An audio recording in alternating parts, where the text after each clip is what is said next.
السلام علیکم، میں ہوں آپ کا میزبان مرزا مقصود دریچہ کے پلیٹ فارم پر۔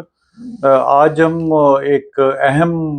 معاملے کے اوپر بات کرنے کے لیے حاضر ہوئے ہیں، اور یہ معاملہ ہے جی ایس پی پلس کے متعلق۔ یہ جی ایس پی پلس جو ہے وہ آج کل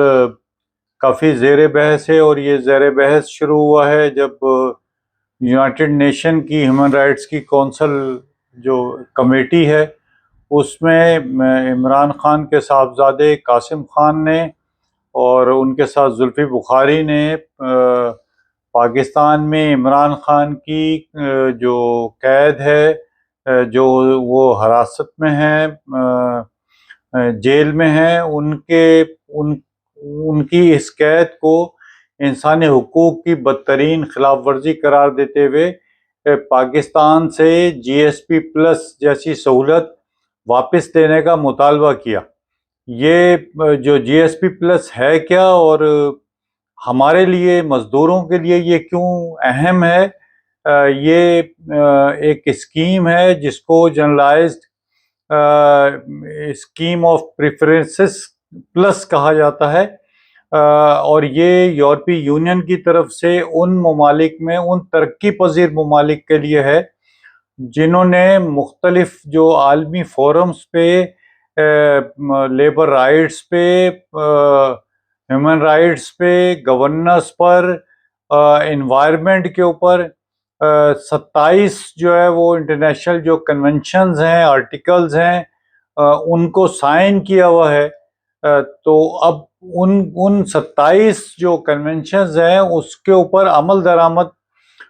کی گارنٹی جو ممالک دیتے ہیں، تو ان کے لیے یہ سہولت ہے تاکہ اس ملک میں جو ہے وہ ترقی ہو سکے۔ اور یہ جو جی ایس پی پلس ہے، جب کسی مملکت کو یہ اسٹیٹس ملتا ہے تو یورپی یونین کے تمام ممالک میں 0% ٹیرف، یا جو وہاں کے ریگولیشنز ہیں ٹیرف کے، کچھ چیزوں کے اوپر جو ہے وہ 66% تک رعایت جو ہے وہ ملتی ہے۔ پاکستان میں جو پروڈکٹس اس اسکیم کے تحت جا سکتی ہیں، اس میں جو ٹیکسٹائل اور سرجیکل اور اسپورٹس جو ویئرز ہیں، اور جو اسپورٹس کا جو سامان ہے، اور سرجیکل آلات، اور ٹیکسٹائل جو ہے وہ ٹیکسٹائل میں ٹیکسٹائل گارمنٹس بھی، اور جینز، اپریل وغیرہ جو ہے نا وہ ہے۔ تو یہ ہے، اور آپ اس سے اندازہ لگائیں کہ جو ہے وہ جب سے یہ 2014 میں اسٹیٹس جو ہے وہ پاکستان کو یہ ملا تھا، اور یہ 2023 میں اس کو ختم ہو جانا تھا، لیکن 2023 میں اس جی ایس ٹی پلس کے طریقہ کار کے تحت ہر سال جو ہے وہ جو یورپی یونین کا ڈیلیگیشن ہے، وہ جن ممالک میں یہ اسٹیٹس ہوتا ہے وہاں پر ان امور کا جائزہ لیتے ہیں کہ لیبر جو 8 کوڈ لیبر رائٹس ہیں، وہ انسانی حقوق کے جو کنونشنز ہیں، وہ انوائرمنٹ کے اوپر ہے، کلائمیٹ چینج کے اوپر ہے، اور گورننس کے اوپر ہے۔ تو اس کا جائزہ لینے کے لیے جو آتے ہیں، اور اس میں جو بھی اس پہ فائنڈنگز ہوتی ہیں، اس جائزے میں جو اسٹیک ہولڈرز ہوتے ہیں، اس کے سول سوسائٹی آرگنائزیشنز ہوتی ہیں، حکومت ہوتی ہے، امپلائرز کی آرگنائزیشنز ہیں،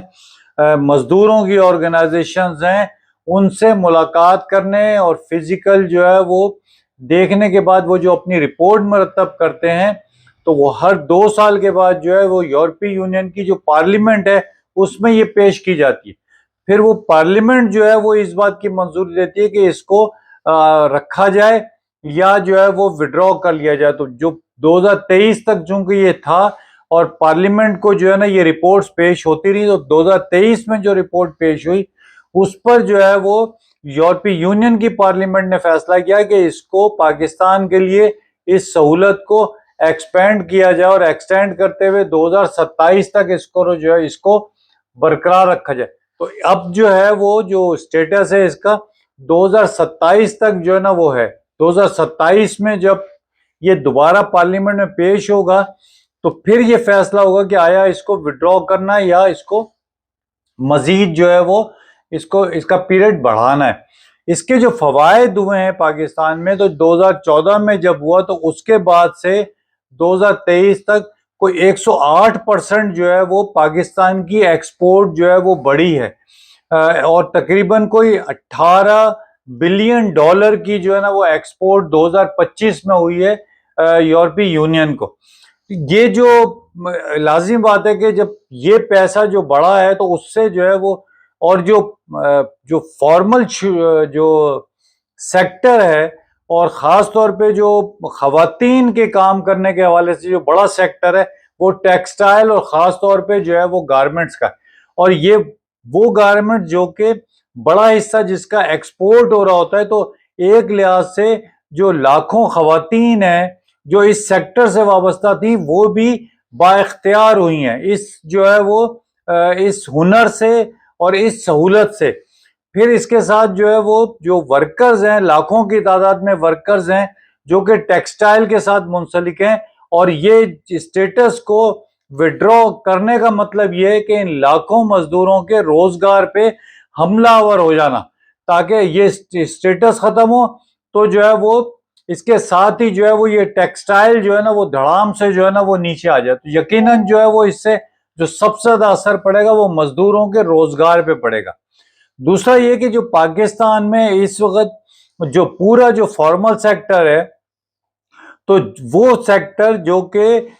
جس کا بائر باہر ہے یا برانڈز ہیں اس کے، یا یہ یورپی یونین کو ایکسپورٹ ہو رہا ہے، تو یہ بڑی حد تک جو لیبر رائٹس کی جو امپلیمنٹیشن ہے اور ورکرز کو جو رائٹس کا دینا ہے اس کے اوپر بڑی حد تک وہ جواب دہ ہوتے ہیں۔ بڑی حد تک ان اداروں میں جو ویج ہے اور دیگر قوانین ہیں اس کے اوپر عمل کیا جاتا ہے۔ اگر یہ وڈرا ہو جائے گا تو یہ جو پاکستان کے اندر جو مزدوروں کے حالات ہیں وہ مزید خراب ہو جائیں گے، زیادہ ورسٹ کنڈیشن میں ہو جائیں گے۔ ہم اپنی گفتگو جو ہے وہ سمیٹتے ہوئے یہ ریکویسٹ کرنا چاہتے ہیں تحریک انصاف کے اکابرین سے کہ خدارا آپ اپنے لیڈر کی رہائی کے لیے جو بھی کام کریں، لیکن کم از کم اس کی رہائی کے لیے ایسے اعمال نہ کریں کہ جس سے پاکستان کے لاکھوں مزدوروں کا روزگار جو ہے وہ خطرے میں پڑ جائے، اور پاکستان یہ جو سہولت ملی ہے اس سے جو پیسہ پاکستان میں آتا ہے اس کا ایک بڑا حصہ جو ہے وہ مزدوروں تک بھی پہنچتا ہے۔ تو اگر یہ سہولت واپس ہوگی تو نہ صرف مزدوروں کی غربت میں جو ہے نا وہ اضافہ ہوگا بلکہ بے روزگاری میں بھی جو ہے نا وہ اضافہ ہوگا، اور یہ یقیناً جو ہے وہ تحریک انصاف بھی نہیں چاہے گی، خود عمران خان صاحب بھی نہیں چاہیں گے، اور نہ ہی ان کے بیٹوں کو یہ چاہنا چاہیے۔ بھلے وہ پاکستان میں اگر نہ بھی رہتے ہوں تو ان کو بھی یہ نہیں سوچنا چاہیے کہ صرف اپنے والد کی رہائی کے لیے جو ہے وہ پاکستان کے لاکھوں مزدوروں کے روزگار کے اوپر وہ حملہ آور ہو جائیں۔ اسی پر ہم اپنی گفتگو ختم کرتے ہیں۔ آپ سے درخواست ہے کہ آپ چینل کو سبسکرائب کریں۔ اللہ آپ کو اور ہمارا حامی و ناصر ہو۔ آپ کی سماعت کا بہت شکریہ۔